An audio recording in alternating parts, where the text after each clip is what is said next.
Hi, this is Brendan Davis from Bedrock Games and the Bedrock Blog, and I'm here with Adam, Kenny, and Lady Chow Fung, and we're going to talk about Brave Archer, a 1977 film. This is a film directed by Chang Che. It's the story of the heroic couple Guo Jing and Huang Rong. It's first in a three-part adaptation of Jin Yong's classic Legend of Condor Heroes. It's a much bigger story than that, but I wanted to give it a very simple synopsis because it's so complicated that I think it'll just be better to have all this come out in the discussion. So before we even begin talking about the movie and the content, what did you guys think of it? I really enjoyed it. Like, I know it's not the most faithful adaptation, but it got many of the key points across, and they managed to sort of condense it all very well and have it all flow in a way that didn't make it drag out or get too complicated, I thought. One thing I didn't quite like was just the whole introduction of all the characters at the very beginning of the movie, but we'll leave that discussion for a bit. But yeah, I enjoyed the movie, yeah. I also enjoyed the movie. It's one of my favorite trilogies to watch. I watch it over and over. I love who's in it. I love the characters. And I think it's a really good movie. I have not read the source material yet. It's on my list of books to read, but the movie has made me want to read the source material. Yeah, I thought it was just a really fun movie. I mean, I can't say I followed every plot point, but there's a lot of characters. But I was just completely entertained through the entire movie, so it didn't even matter when I was a little confused. And it number one, the source material is very much well worth exploring. There's a new official translation coming out next month, but there's also online translations. And I have to say, Kenny, I thought that's like the best part of the movie, that opening sequence where they do that. Like I really like every time that comes on, I get super excited because it's like it's this endless parade of characters with dramatic music and it's there's just too many of them though. It's fine if it was just like the sort of the core cast, but then I guess everybody is so important to the story that they're like, oh, we can't just have like Guo Jing and Huang Rong and Huang Yaoxi in there. We have to have everybody now. I'll tell you why I like it. It establishes that this is an epic story and it has a lot of characters, and they're letting you know right from the beginning that that's the kind of movie it is. And it's so they're letting you know it so much that they have characters in that intro that aren't even in this movie. They're in like the third movie, and so it's just I don't know. It's just there's a sense of what was that? That's the part that I didn't like, is that they introduced some people from other movies that aren't even in this one. I think they just should have kept it simple with the ones that were here, because the first time I saw it, I was expecting Ti Lung to show up, and he didn't, so I was disappointed. Okay, I can see that. I could see. I hadn't thought of the possibility there might be like an actor or something that you would see there that you want to see, and then they don't come up. But I still contend that it's a very good introduction to the movie. And we just lost Adam for a minute, so we're gonna see if we can get him back. But we'll have to continue on until we can. So getting into the story, again, it's an adaptation, but in this version, so in the book, there's this whole thing where Guo Jing is raised in Mongolia, and they kind of skip over that. But at the start of the movie, you have these two heroes who are, and it's set during the Jin dynasty, during the Southern Song period. So you have the Jin occupying the north and the Song in the south, and these are Song heroes. And they meet a Taoist priest who brings the head of a Song trader in a sack, and he's introduced to their two children. Oh, I'm sorry. Oh, he's introduced to their two children, and he's asked to name the children.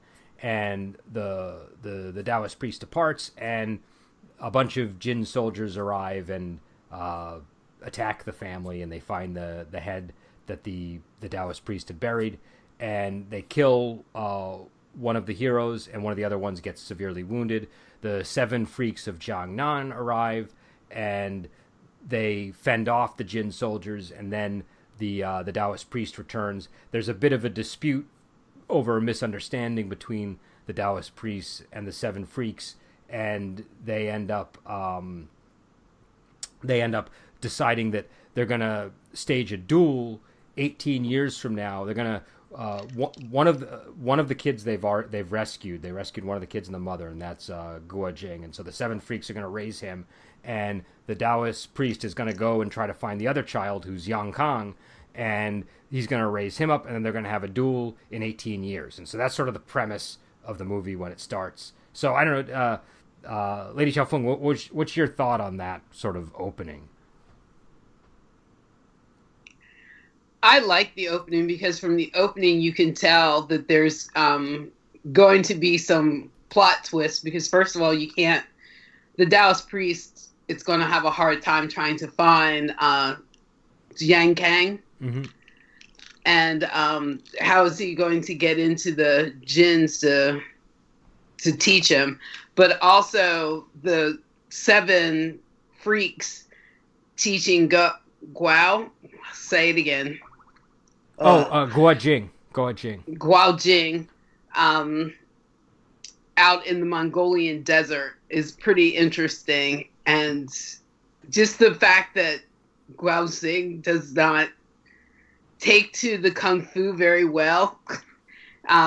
They pretty much called him stupid. Well, and he's not a smart guy. That's one of the cool things about the characters. He's a little bit slow, wouldn't you say? He's yes. So after that sequence, then the opening, we get to the scene in the Mongolian camp where Guo Jing is learning, is training, and they sort of belittle him, and they're not happy with his progress because it's going to reflect poorly on them when the duel happens. Mm-hmm. And so then he goes to train with Ah Shung, because they decide, okay, we'll pair him up individually, and Ah Shung is maybe the best to match his style. And while they're training, they see these skulls with holes in them, and this really powerful kung fu expert named Bronze Corpse shows up, and he ends up killing Ah Shung, and Guo Jing ends up killing Bronze Corpse by stabbing him in the one point in his body that is vulnerable to injury. And so this causes a whole grudge between the seven freaks of Jiangnan and the master's wife, Mei Xiaofeng, who's Iron Corpse. So I don't know what, and then so they decide to stage an ambush of Mei Xiaofeng by having the leader of the seven freaks hide in a coffin when they're burying Ah Shung, and there's a big battle when she walks by. There's a important plot point where this mysterious 9 Yin manual has been tattooed to Bronze Corpse's chest, and Mei Xiaofeng cuts it off when she finds him dead. And as she's going to seek revenge with the 9 Yin manual in her hands, she's ambushed by the seven freaks, and Flying Bat, the leader, throws some needles in her eyes and blinds her, and she ends up fleeing on her way. So, what do you guys think of this section of the movie? I don't know. I thought it was sort of, it highlighted sort of the power of the 9 Yin manual there. I mean, you have I can't remember his name now. Iron Corpse? No, Bronze Corpse. Like he sort of like casually just crushing these skulls with his bare fingers, and is invulnerable to like basic weapon stabbing and slashing, and the manual that is practicing is clearly like a very powerful thing, and is going to be a recurring sort of object, a MacGuffin of some sort, I guess. That's gonna be present throughout the movie, and it also is a bit, I don't know, I thought it was a bit too coincidental that the one place that Guo Jing decides to stab is his one weak point. But then again, like, it happens in all sorts of things, like in was it the Temple of the White Lotus or whatever it was, where he just discovered that his weak point was in a particular point. Okay, that I can live with coincidental discovery of weak points. Also, it's important to note, even though he's like 18 in the movie, in the book he's only like 6 when this happens, so it makes a lot more sense that when he just recklessly stabs him, that he's stabbing at the navel, because he's just basically going like that, and so they almost have to work harder because of how they adapted it to even have it make sense in that scene. And plus, it's the only point that's really exposed that he can get to. Because he does have that like bandage wrapped around covering the Nine Yin manual. So, but yeah, also the skulls. I thought it was obvious they were like using clay skulls of some kind, because when he stuck his fingers in there, you could see the smudge from the whatever the material was. You could see it on his fingers. But I thought that was, for the time, that was actually a pretty clever way to do it. Because the only other way would have been to take something more solid and drill holes in it and replace it when he goes to do the strike. So this way they were able to kind of have him go in there, and the technique he was using was he digs his fingers into the skulls and leaves these holes there. So when he actually uses it on a person, you have an idea of how lethal his claw technique is. I like the lighting of that scene, the way that the skulls were highlighted kind of like in a spotlight. You kind of knew that they were very important for some reason, and we get to figure it out. And it's shot at nighttime, and it's kind of like, to me, had like a bluish hue to it. I don't know why, but yeah, there was a color like thing. the way Just the lighting, sort of be like an evil sort of color, right? Right, It's supposed to exactly. highlight so yin is supposed to be sort of sinister-ish type of element, and the blue adds to that, and it sort of shows that this sort of kung fu is using is not an orthodox style, as it were. What did you guys think of Mei Chao Fung, the wife that ends up getting blinded?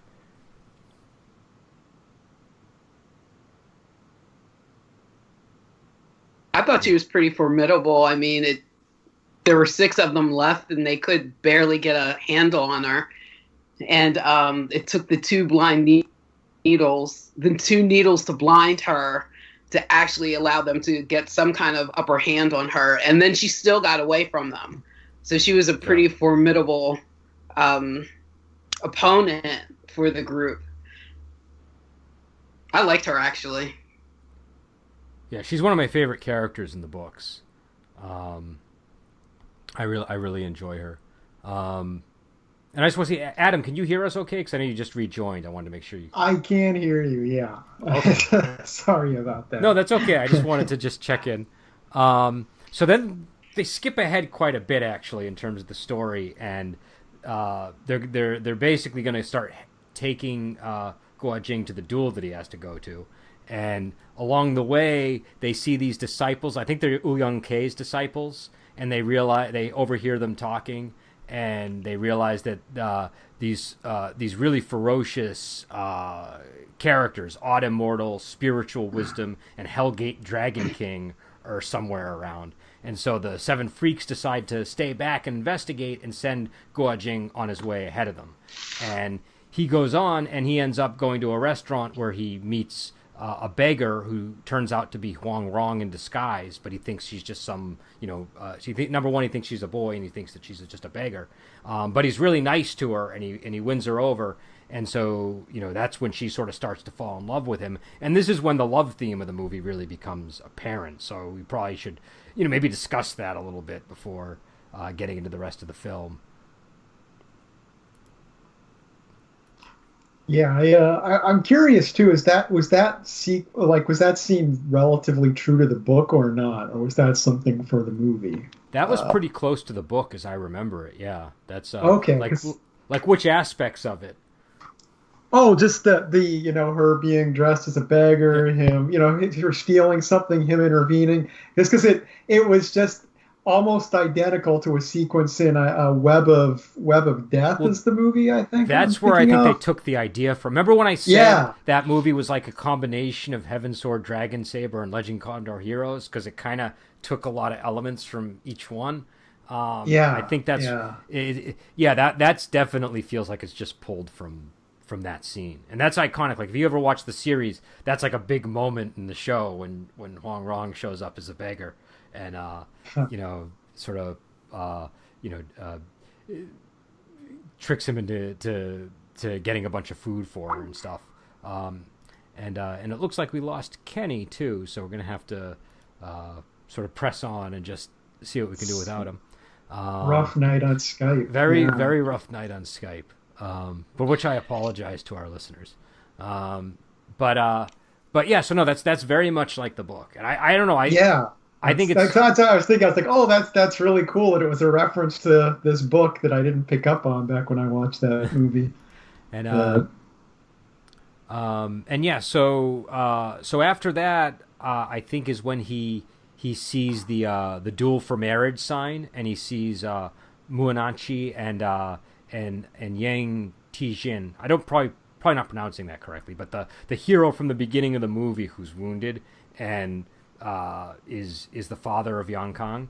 And then Yang Kang shows up and starts and agrees to the duel with the girl and fights her and wins, and he takes her shoe and sort of makes fun of her and then rejects the marriage offer, and that angers Guo Jing, who decides to step in and he ends up having the duel with Yang Kang, even though he doesn't realize he's fulfilling his duel obligation at that moment.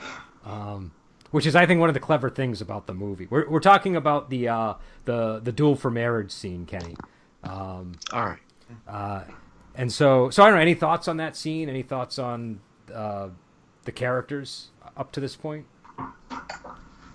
I think the duel for marriage scene was quite interesting because just the concept of it is quite weird to me, and that again, as long as you can defeat her, then you get to marry her. It's just like, what? I mean, I guess is she supposed to be like a beautiful woman? I mean, I don't think she's the actress. I guess like in the source material was then she's supposed to be a good-looking woman. Like I think she was supposed to be tough but pretty, if I recall. I don't remember the exact wording, but like there was a very specific. It was one of the. We were just talking about how he was very specific with levels of attractiveness and stuff, and he had a very specific description of her. And I think it was something about tough and pretty at the same time. But I think the idea is, number one, if he is really trying to marry her off, then he wants somebody who she can at least, whose kung fu she can respect, maybe. Do you know what I mean? Who's capable of handling the threats that exist in a world like this. But also, and you kind of see the same thing when Huang Rong is interested in marrying Guo Jing. She kind of has to up his kung fu so her father will be impressed.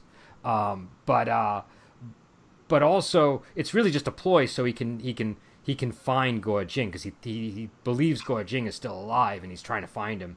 And somehow he thinks doing this is going to lead him to Guo Jing. That was the part that confused me. That was like, I understood the idea of like fighting someone to marry them. That's kind of a thing throughout mythology. But I was just like, but what were the chances this would actually pull both these characters out at the same time? I don't know why he thought that would naturally lead him to Guo Jing. I don't know.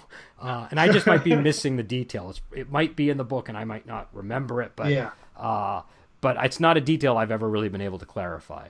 I do like the way that Yang Kang is introduced in this scene as the sort of an arrogant. Well, I say prince, but I don't think he was actually a prince. Was he? He was the sort of. Well, he's the son of the sixth prince by the. Yeah, so I don't think the son of a prince is a prince by definition, is he?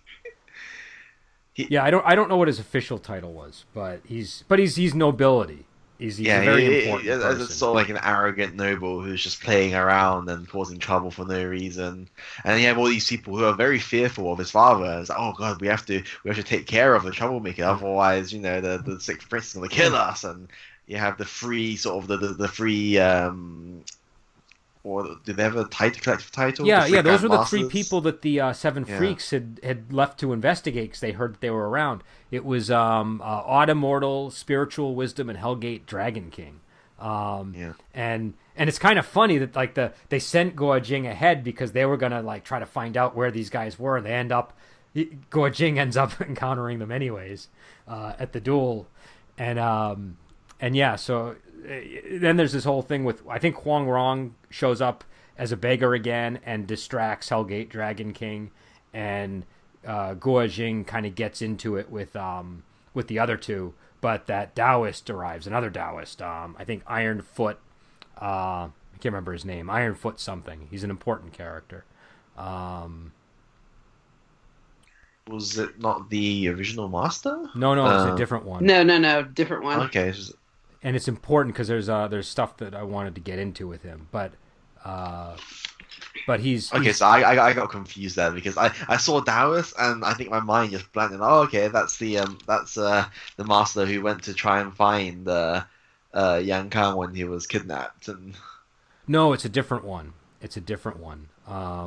And so the Taoist, he trades blows with with spiritual wisdom. They decide to trade palms in a sort of polite way. In the book, spiritual wisdom, if I remember correctly, poisons him in that moment.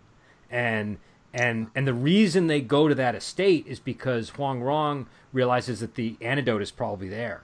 And so that's why so it's actually more interesting in the book because they're going there not just to sort of find those bad guys and mess with them again. They go there because they desperately need this antidote for the Taoist who's possibly going to die if they don't get it. And the bad guys are so clever that they bought all of the raw materials for the antidote in the city. So they keep trying to go and find all the raw materials and can't find them at the different apothecary shops. But that doesn't happen in the movie. So I guess that sort of reasoning for visiting the Six Princes estate is more plausible. Like, it makes more sense than the sort of half-assed reason they had in the movie then, because they were just like, oh, do you want to go to the prince's place? Like, yeah, sure, let's go. Yeah, because her reasoning in the letter, so after this, Guo Jing is recovering with the Taoist, and the Taoist passes some of his energy to him, and he gets a letter from Huang Rong, who he still thinks is a beggar, and it says, hey, I found out where those bad guys live, and we can go mess with that naughty prince as well, or I think she calls him that lad. And so it just sounds like they're like hijinks, but in the book it's a lot more dire. It's like, this Taoist is going to die, and this is our last resort. We're going to go there and see if we can find the ingredients for the antidote, and then and bring a cure for him. Which is also, I think, why Guo Jing ends up in that room with the snake, because the Odd Immortal guy is the one who has all of the herbalist ingredients. So a lot of the stuff just makes more sense in that light. But yeah, so he ends up meeting Huang Rong, and this time she's dressed as an actual girl, and she reveals that she's not a beggar, and she sort of talks about why she dresses as a beggar, and she tells him that her father, I don't know if she says who her father is, but we start to learn about her father at this point. And so I don't know, what do you guys think of that, of sort of that scene and sort of the whole reasoning behind her dressing as a beggar? I think it made a lot of sense. I mean, her father is a very eminent figure, and I think at this point he'd already. I was going to say this thing about the breaking of the disciples' legs and stuff. Like, it's not a very nice guy type of thing, and people are all very wary of Huang Yaoshi, and I think like she's very disillusioned, and that people are treating her nicely because of her father and not because of who she is, and also because she's always been described as a very beautiful woman. Men will treat her nicely just because she's easy on the eyes, and being a beggar lets her sort of see more of true human nature, which is an interesting approach. And the fact that from what she's saying, only Guo Jing actually treated her decently. I don't know how long she's been running away from home and dressing as a beggar for, but it sort of speaks a little bit about how, generally speaking, people in that era treated beggars and people of like lower class and stuff. Yeah, I found the scene kind of interesting from the standpoint that she just took such huge advantage of it. That was just kind of entertaining. And he was like totally fine with it. It was like, he's just like, yeah, sure, go crazy. Order 100 meals, whatever. It was... I feel like Guo Jing embodies the Leonard Skinner song "Simple Kind of Man." I don't know if that's the title of the song, but it's the refrain. He just is that kind of a character. You know, he's just a real simple guy. I think the reason she's attracted to him is his good nature, but also there's no deception in him. Like her father, we find out is a really intelligent but very wily man, and I think she wants like the opposite of that, and the kinds of people that he tends to be surrounded by as a result. And so Guo Jing is just a very sort of straightforward, honest, you know, genuinely nice person. And so you end up, I don't know, you end up with this duo that's very interesting because she's really smart. Like she's sharp as a tack. She's really smart, and she's always sort of like very quick on her feet. And Guo Jing is very slow, but very capable.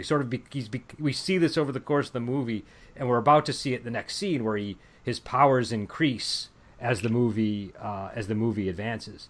And but I think they're a perfect couple for each other because they are so opposite. She's more on the clever side, so she knows how to kind of manipulate people and get what she wants, and kind of take advantage of the situation, but in a good way. And he's so simple and naive, but she's there to help him so that no one takes advantage of him too.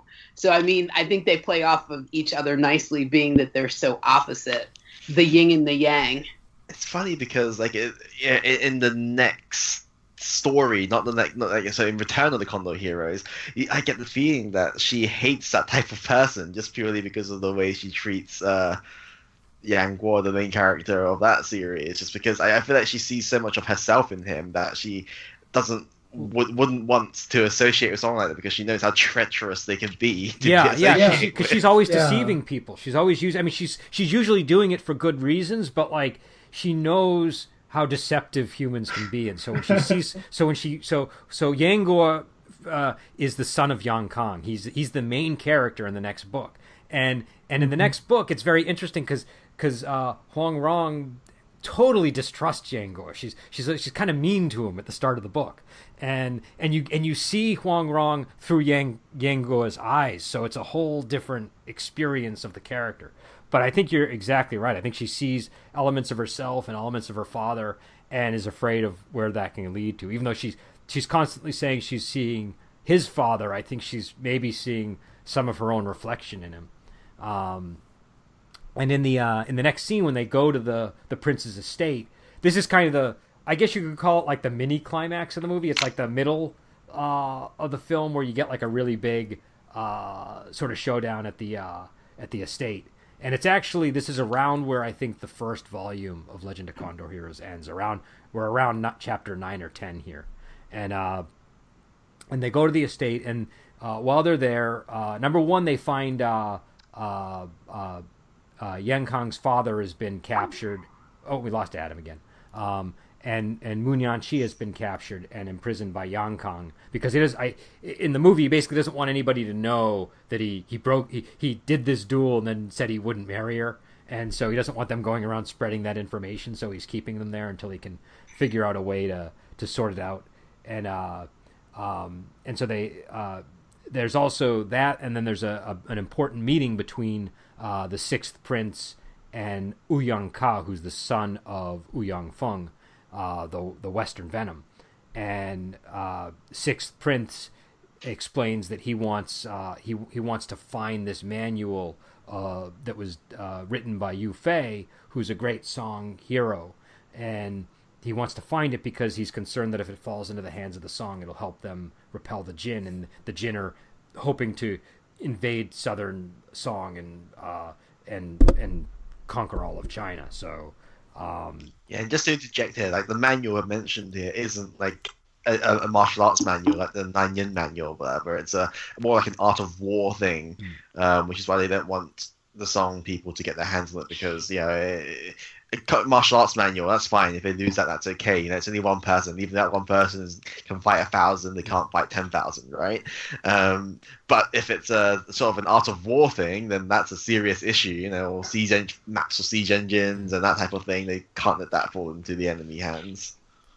And so, no, exactly. And I don't know, what do you guys think of this scene? There's also the scene that happens here where Yang Guo sorry, not Guo Jing, is attacked by a snake and drinks its blood, and the snake belongs to Odd Immortal, who's furious over that fact. But that snake increases Guo Jing's powers a lot, and so I don't know. Just the scene at the prince's estate in general. I really enjoyed the fight scene between Huang Rong and Ouyang Ke.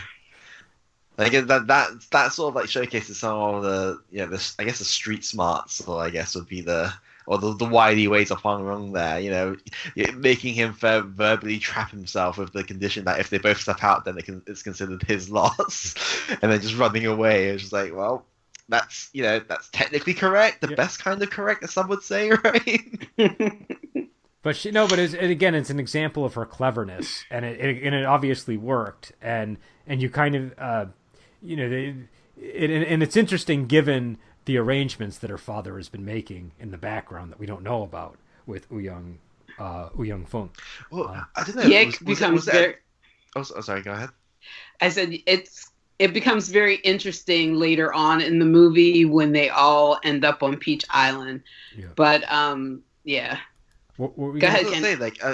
I'm not sure if at this point the marriage is arranged, or was this the point that Ouyang Ke first met Huang Rong and then decided to tell his father to propose marriage? I think it might have been that, because I do think he developed a fondness for her at this, because he's kind of nice to her throughout the story, if I remember, and I think he has genuine affection for her, and so I think he might have instigated that. But I don't, because she's definitely like beautiful is always in her description. I think he might have like, oh, there's a pretty face, and then he was probably very impressed with her quick wits and taking advantage of the promises that he made, and maybe that's what sort of sparked his interest in her a bit more than just seeing another beautiful woman. Because from what we see, his father has tons of beautiful female disciples who are apparently dressed in pure white, which must have been hell to keep clean, I have to say. They were really nice costumes, but when they showed up at that dirty inn, I was like, whoa, that can't be easy to... It's a special kind of fabric. It repels dirt naturally or something. I don't know. But I don't know. It's an interesting fight scene, I agree. And the whole scene with the wine cups, with the balancing them. And my favorite scene, though, is when Yang Kang takes the rabbit and cuts it and then brings it to his mom. And says, "Oh, Mom, I found a wounded rabbit for you to cure." And he's just like sucking up to his mom and acting all sweet in front of her, and you can see the reactions that Huang Rong and Guo Jing are having when they show him deceive his mom like that. So was he this overtly evil? Not evil, I guess. Manipulative in the books as well. I think so. I think he snapped the leg of the rabbit. I think it was even more vicious. Okay. So it's funny that this is I've shown my mother this movie, and I've shown her one of the series for it, and she loves Guo Jing because he's such a dutiful son, and she can't stand Yang Kang because he's so slimy around his mom, and he's such a jerk. He is, and he's making his mom look bad because she's, "Oh, you're a sweet kid, really, deep down," and meanwhile he's got her real husband imprisoned in the next room, and in the next scene he rejects. She tells him, "This is your dad," and he rejects it. He doesn't accept it. See, it makes less sense in the movie because he was kidnapped after he was born, but in the books, the mother was kidnapped while she was pregnant with him, I believe, right? Yeah, in the books. It makes more sense now because he was born in with the Jin people rather than being taken there. And in the books, they didn't even know if they were going to be boys or girls. So the original arrangement was, if they're boys, they'll be sworn brothers. If it's a boy and a girl, then they'll be married. And if they're if they're girls, they'll be sworn sisters, and that's why he wants to marry Mu Nianqi with Guo Jing, because he wants to fulfill that promise that he made. Which that doesn't happen in this movie either, does it? No. Okay. But I thought the blood sucking scene was pretty interesting. Again, the snake is all highlighted in red, and I don't know. I don't like snakes to begin with, but you obviously can tell that snake is pretty fake. That is the fakest snake I've ever seen in a movie, I think. Yes, I had too. fake snakes as a kid that were more realistic than that snake. It almost reminded me of a sock puppet snake. That's how bad it was. One of those like plushy snakes. Yeah. Well, Use in place of a pillow or whatever. I feel like the actor has to take some responsibility for it, though, because he didn't do anything to even liven up. You know, the actors, when they're dealing with those kinds of props, are at least supposed to, you know, by their reaction, you're supposed to feel that it's real. And he looked like he was just handling a fake snake.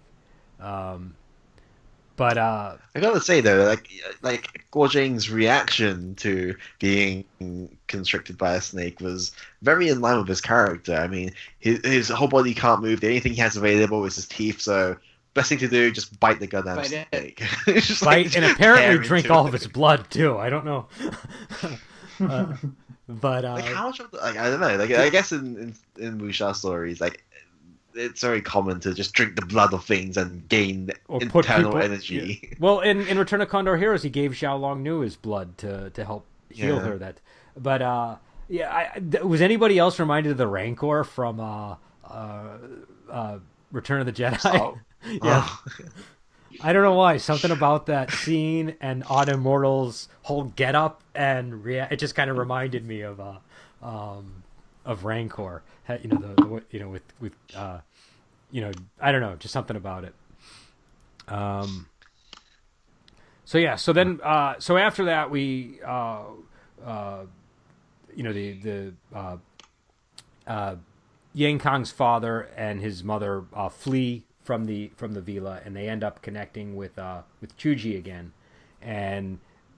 but they end up cornered by the Jin, and while they're cornered, they commit suicide. So I believe Chuji doesn't have to die protecting them, basically. But then just after they die, the seven freaks show up and help repel the Jin, and Huang Rong and Guo Jing arrive. But then the seven freaks say to Guo Jing that they think Huang Rong is evil, and so they don't want him to have anything to do with her. And so she and Guo Jing run away, and Huang Rong basically lures the leader of Beggar Sect with a chicken and feeds him and convinces him to teach Guo Jing some kung fu. I think so he'll be more impressive to her father when he meets him. And we get to see Gu Feng as Hong Chi Gong. You know, and it's I don't know, this is where Guo Jing's powers expand even more, where he learns the 18 dragon subduing palm technique. Yeah, it sounds very impressive in Chinese, but whenever it's translated, it's always like, it's dragon subduing palms. It's a little bit tamer than the impact it has. But it's a pretty cool yeah. technique. He's destroying trees with it, and I think one of the fundamentals of the 18 palms is strong internal energy, which he just got from drinking the snake's blood. So yeah, if he hadn't had drank the snake's blood, I don't think he'd be able to use the 18 palms. Yeah, the beggar makes the point that you know, well, here I've got a technique that would be perfect for you. So I think that was kind of drawing on that. And Yeah, I like.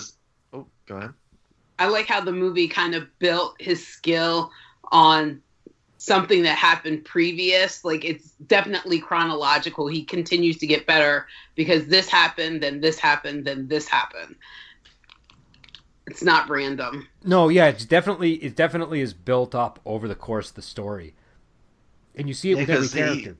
Because when at the beginning we were told that, you know, his build was most similar to Ashang, who, well, you know, as in like he's a strong muscular type rather than the sort of the thin, wily types or the flexible type or whatever.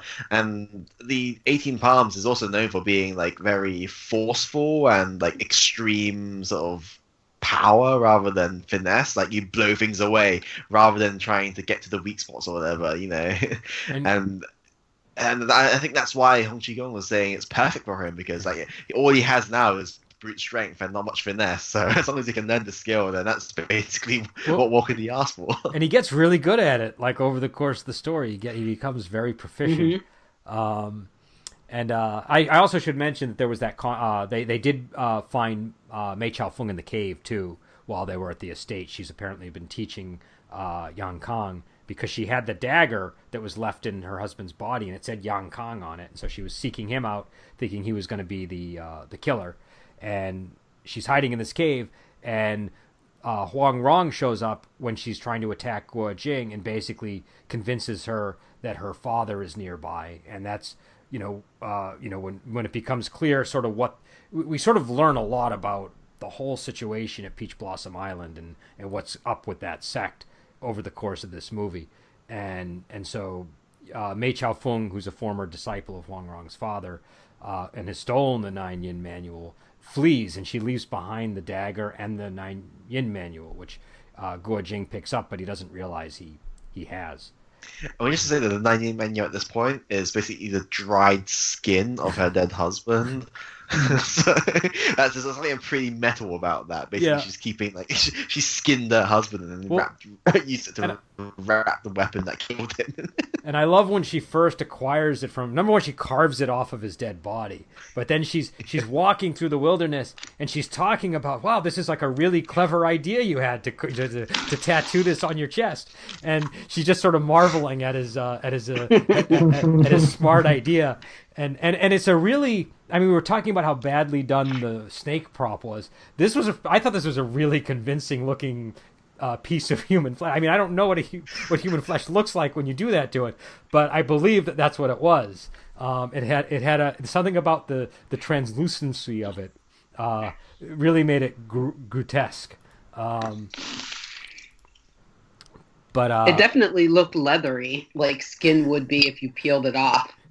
Yeah, it had a very leathery look. I would agree with that.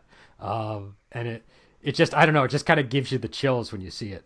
But she ends up fleeing, and eventually I think they end up going to the manor at Tai Lake, right, where another one of her father's disciples is, and this is one of the crippled disciples, Master Lu, who received a skull from Mei Chao Feng, who is basically warning him that she's going to show up and get revenge because he tried to bring her back to the master or something.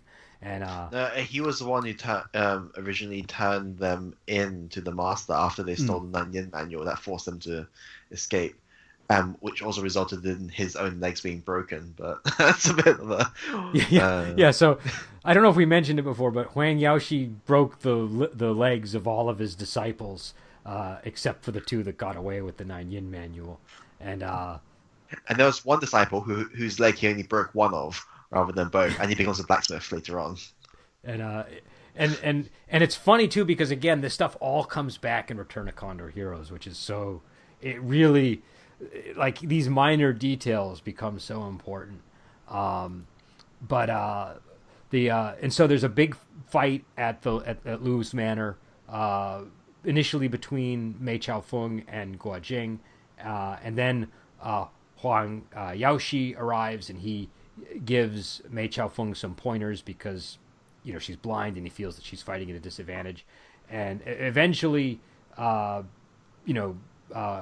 Yaoshi reveals who he is, and he sends Mei Chao Feng on her way, and he kind of has a reconciliation with his disciple. But Guo Jing needs to sort of test his kung fu with him. And there's this whole thing where Huang Yaoshi wants to get revenge against Guo Jing for killing his disciple, Bronze Corpse. But Guo Jing says he still needs to get revenge for his father's death, so he convinces Huang Yaoshi to wait, but he'll show up at Peach Blossom Island to settle the matter.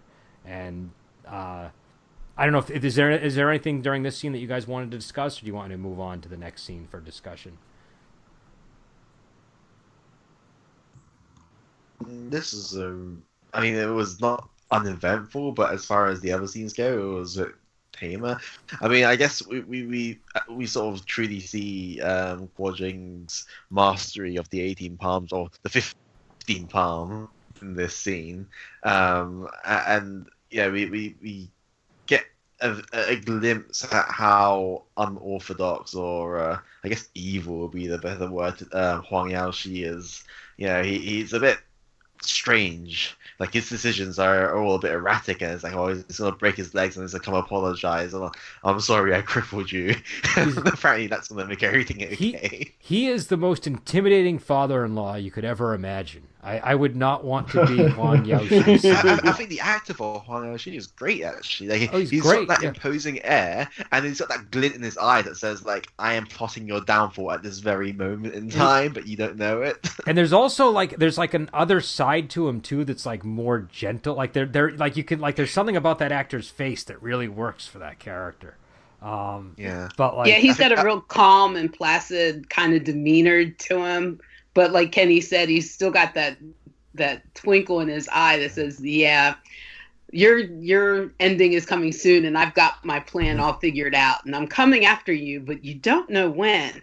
But he's got this face that kind of hides everything, but that little glint in his eye. But then when he comes to dealing with his daughter, he's like the complete opposite of this.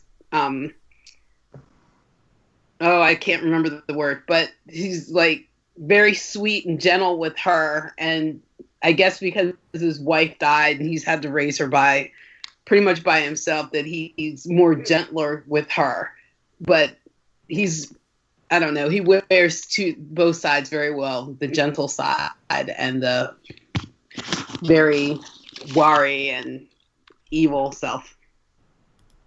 And also he's I kind of view him almost as he's got like an artistic temperament is how I view his character. He's very sort of, he seems to just kind of do what he wants to do, and I don't think he really cares what other people think. But he's also like sort of implied to be a very learned, like a scholarly character, because I think when they were approaching the new residence, Huang Wen was telling Guo Jing about the formations and how this is like something that her father invented. Formations aren't, I guess, for those who know about it, they understand that formations aren't simple things. They always have sort of weird philosophical principles behind them that require lots of knowledge of classic literature to understand. The formations they're based on the Bagua, right? The sort of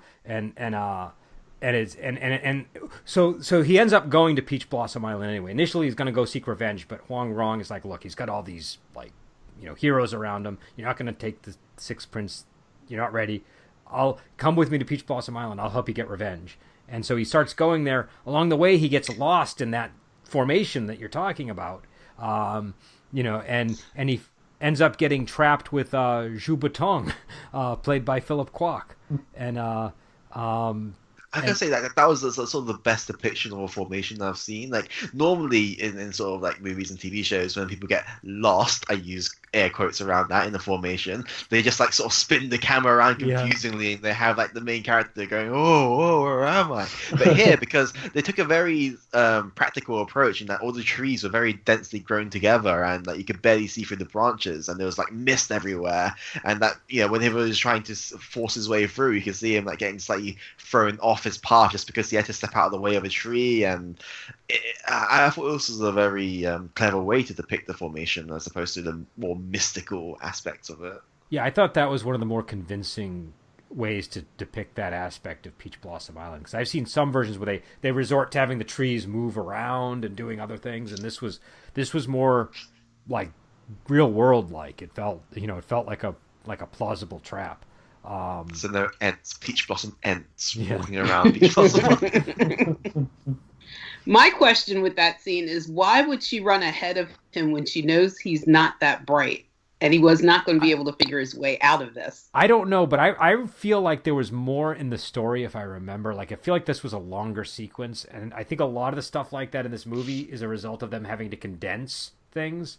Like, they condense there's that scene where Yang Tixin is killed and Moon Yanqi is sort of weeping over his death, and like immediately in the next beat Guo Jing and Huang Rong are like leaping out the window and sort of laughing as they're fleeing from the wrath of the masters. And if you think about how close those things are together, it's really sort of a weird emotional leap. But it's because they're condensing the time so much. I think that, and I think it was the same there, where it just kind of, because of the time crunch, it looks so. But I agree with you. She just kind of runs ahead, and it's like, well, obviously he's going to get lost now, and sure enough, he gets lost. And he ends up with Zhu Batong, and fortunately, he learns all the stuff he needs to know while he's with Zhu Batong. And then we'll get into the Zhu Batong stuff in a minute. But after that, he finds out that Huang Rong is being arranged to wed Ouyang Ke, the guy that they met at the estate earlier. And he arrives with Ouyang Feng, one of the big villains in the story, and Huang Rong manages to get Guo Jing to the pavilion on time, and Beggar Hong also arrives and says that he'd like to work as a matchmaker between Guo Jing and Huang Rong, and so he objects to the marriage between Huang Rong and Ouyang Ke, and the master of Peach Blossom Island decides to have a contest between Guo Jing and Ouyang Ke to see who's worthy of his daughter. And so he has a 3-stage contest, a kung fu match, a musical performance, and then like a scholarly recitation. And so I don't know, we can discuss, all the parts of the end of the movie, whatever you guys feel like talking about. But yeah, so that's Zhou Botong definitely deserves the discussion. I love that character. he's a really fun character. And it's always interesting that they always translate his nickname in different ways. And so I know in one version his name was something like Old Naughty Boy, which really stuck in my head. But he's just a really crazy character. He's and we learn more about him. He's very impish. He's what? He's very impish. He's very playful, and his brother wouldn't teach him kung fu. And so he made up his own styles, but that are actually pretty good. And, he's just this crazy, fun character. And he go ahead, Kenny. I was to say, so the translations I've seen for his nickname is like the Old Urchin, which sort of makes, that's way better than Old Naughty Boy, I think. But the actual, that's probably as direct a Chinese translation as you get. It's like a person who is old that returned to youth is the sort of direct translation of his martial name. I kind of like Old Naughty Boy for that reason, because I immediately got what he was about when I that really clicked it for me. And I think that some of the other translations, I don't know, they might sound better, but I don't know, Old Naughty Boy kind of works for my money. Though I have to say that version of the story was not at all loyal to the story. So, but actually, wait, no, was it the R18 version? I can't remember.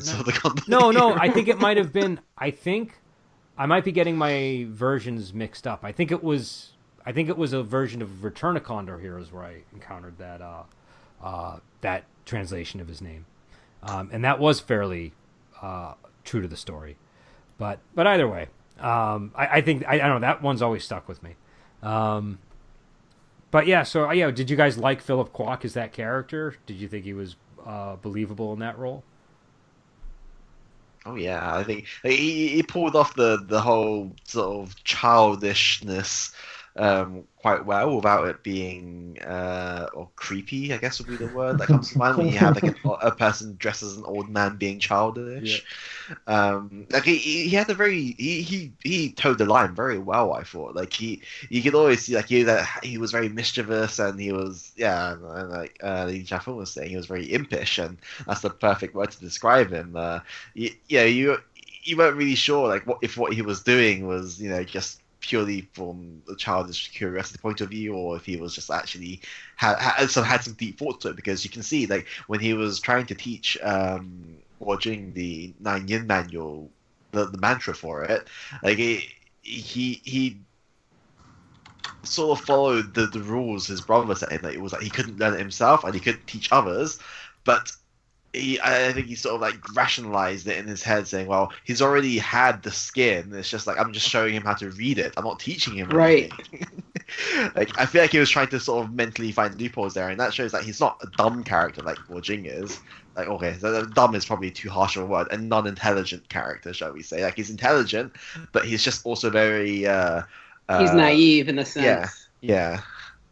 Yeah, no, he's a very interesting character, and he's a very deep character too. Once you get to know his background, where you got there's some chilling stuff in that guy's background that comes to light later on.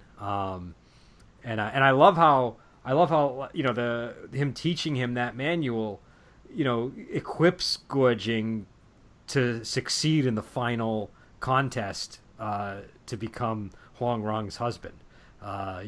There's no way he would have won that unless what Huang Yaoshi was saying about the mother deciding and coming in and like actually intervening was going to have some effect.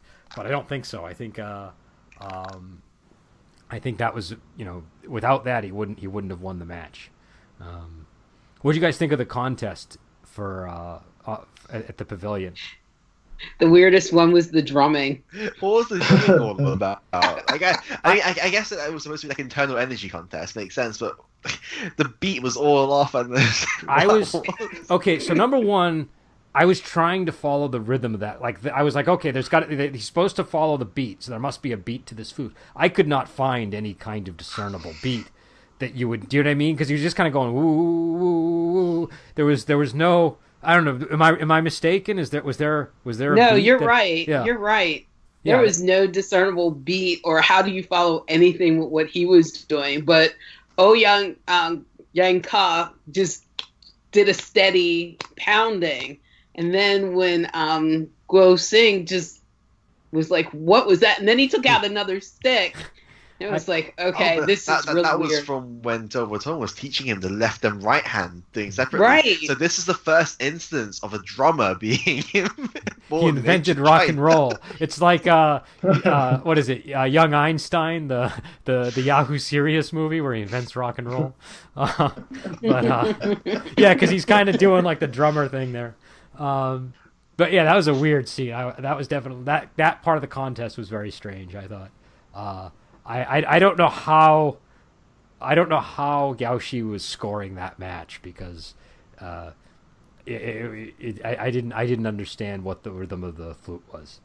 But, no, I didn't understand it, but I really enjoyed the whole sequence and its weirdness, though. Like, it's one of those points where I'm just like, I don't know what's going on. But well, at one point, they have Guojing, like one half of his body is in like frosty snow, and the other half is all lit up red. Yeah. It's really psychedelic looking, and I think it's meant to be like the energy that he's experiencing, like the yin and the yang. But like, it was very odd.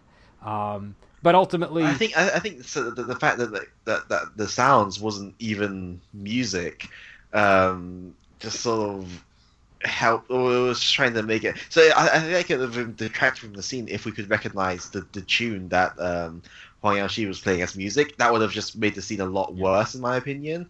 Because then we could sort of follow. Oh, the beat's easy to follow, and we couldn't really understand it. But the fact that it was so unearthly and waily and impossible to follow with our ears, sort of highlighted how mystical this whole situation is supposed to be, with all the inner energy being transmitted through the airwaves or whatever the hell was going on there. Well, and Ouyang Ke flees. It's so painful to experience. That's why I thought he must surely have lost that match if he's got to run away and cover his ears.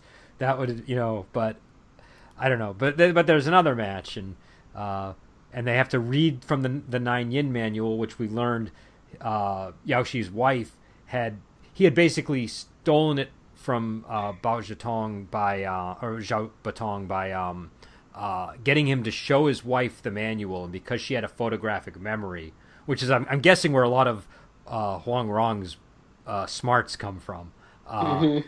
She was able to copy it down later just after looking at it once, but she ultimately died, and so the book was very precious to him, and he wanted them to read it and then recite it back.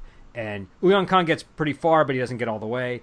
And Guo Jing has already memorized it when he was with Zhu Batong, who had him reciting it every day, and so he just recites through it, and the match is given to Guo Jing. So I like how he like had the whole like expression of struggle, even though he'd already like pre-memorized it. He was still having a really hard time. Well, he's not it. bright. He's very, very simple-minded. So and also that seems pretty hard. Like I've never really had to memorize lines by rote since I was like a kid, and I think the only time I ever had to do it was for Bible verses when I was a kid, when I went to camp once, and I remember being very difficult. So I don't know that having to do that to marry the woman you love seems pretty grueling. But yeah, so I don't know. What did you guys think of Alexander Fu Sheng as Guo Jing? Since we're talking about that, like it's we've seen him a lot in movies on this podcast, and this seems like a role that's like kind of tailor made to his style. It is tailor made for him, I think, because like he Without has the look of. Go on. I was just going to say it's tailor-made for him, but without all the really silliness and goofiness that I don't like to see with him. I like his more serious roles, but it doesn't have all the silliness per se. I mean, he's playing a simple-minded person, but he's not playing a simple-minded person that's really silly. He's not doing pratfalls and some of the other things. Like he's not, he's not. And also, he usually plays characters that are kind of smart. You know what I mean? They're usually like sneaky and doing things and like trying to get the edge on people. And he's not doing any of that stuff. He's very innocent in this movie. I was gonna say like he just the way he looks is very harmless, innocent, like harmless, and I think that fits in so well with sort of Guo Jing's character. Like he's a straightforward, honest man, and I don't feel like Alexander Fu Sheng needs to put on much acting to do that. Just from looking at him, like he gives off that aura naturally. Yeah. No, I'd agree with that. I think he definitely has that. Like he comes off that way. He comes off that. Like I think whenever they cast an actor for this role, you kind of got to get somebody who can convey that naturally. Another thing I wanted to discuss too is the music in the movie. The theme song is my understanding is it comes from something called the DeWolf Library, but it was used in Holy Grail by Monty Python, and I find here it's used much more dramatically for real effect, but in Monty Python it was used to sort of emphasize the ridiculousness of what they were doing. And so I'm just curious, what people thought of the music of the film, the overall, atmosphere that was created by it. Yeah, I'm a little embarrassed to say I didn't actually recognize the music. I had a vague sense it was familiar, but it just passed me by when I was watching it. Which I said to you earlier was probably for the best that I didn't pick up on it because it would have been a little distracting. But, well, and I don't think it's. Go ahead. But I think it worked in the movie. It worked just fine. Not having not picked up on it, I thought it was good. Yeah, I thought the movie was good. It didn't have like some of the movies we've watched where the movie was blatantly from something else and you knew it. And so the scene was so recognizable from what you knew it from that it kind of felt odd in the movie that we watched. But this had I didn't recognize it either. I was like Adam. It sounded familiar, but I couldn't place where. And I haven't seen The Holy Grail in like 30 years, so... that's telling my age, but I just didn't feel that it was like odd or stood out or anything, but I thought it complemented the movie and what was going on. Yeah, and I think that the guy that made that music, he actually died last year, I think. I think his name was Jack Tromby or something. So let's just say, I just want to make sure we cover everything before we go. What did people think of that gigantic wine gourd that Kufeng had for the when he met them in the woods? Remember, he had that gigantic gourd filled with wine that he was drinking. So unwieldy, and it showed like every scene there would be someone helping him take it off his back or something. He wears it like a backpack, it, right? It's, it was perfect though, because like his character is a gourmand, he likes his food and his wine.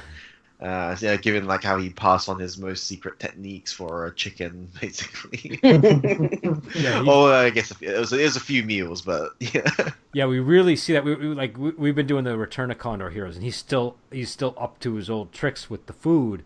When we see him in Return of Condor Heroes, where he's gone to this remote mountain where the centipedes live, and he's trying to lure them out of the ground so he can boil them and leach out their venom and then cook them.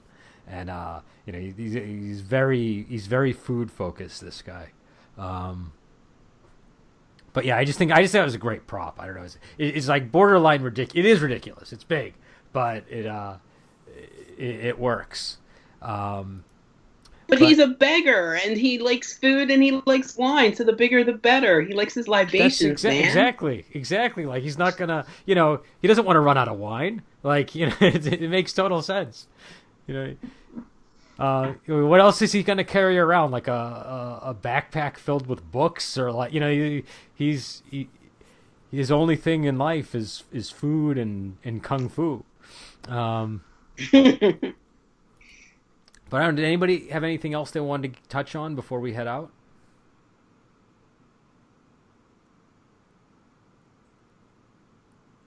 I can't think of anything.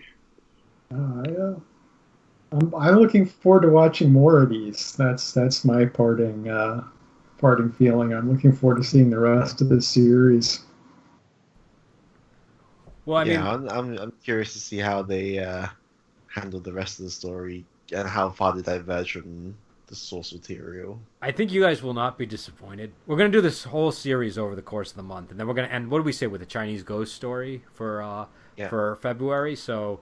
We're gonna do Valentine's Day theme all month, and I think it's a really good example of sort of like heroic couple romance in wuxia. And I don't know, Lady Chao Feng, which just you're familiar with the movie, so what's your feeling on the overall trajectory of things? I love the first three in this series. I'm not too fond of 4. That's why we're not doing it.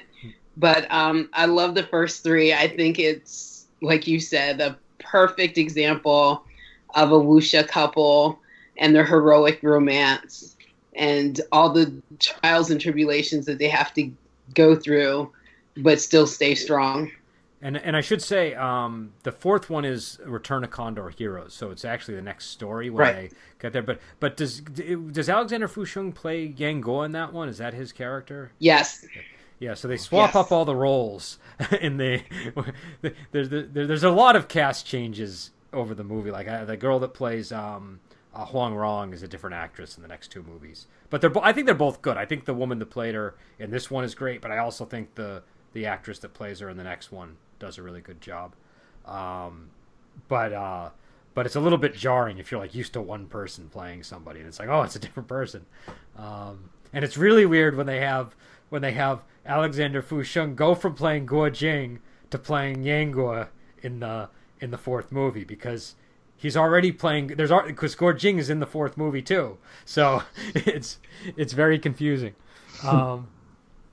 But yeah, so we'll be back next week. We're gonna do the next Brave Archer movie, and then the 3rd, and then we'll be back with the classic Chinese ghost story film.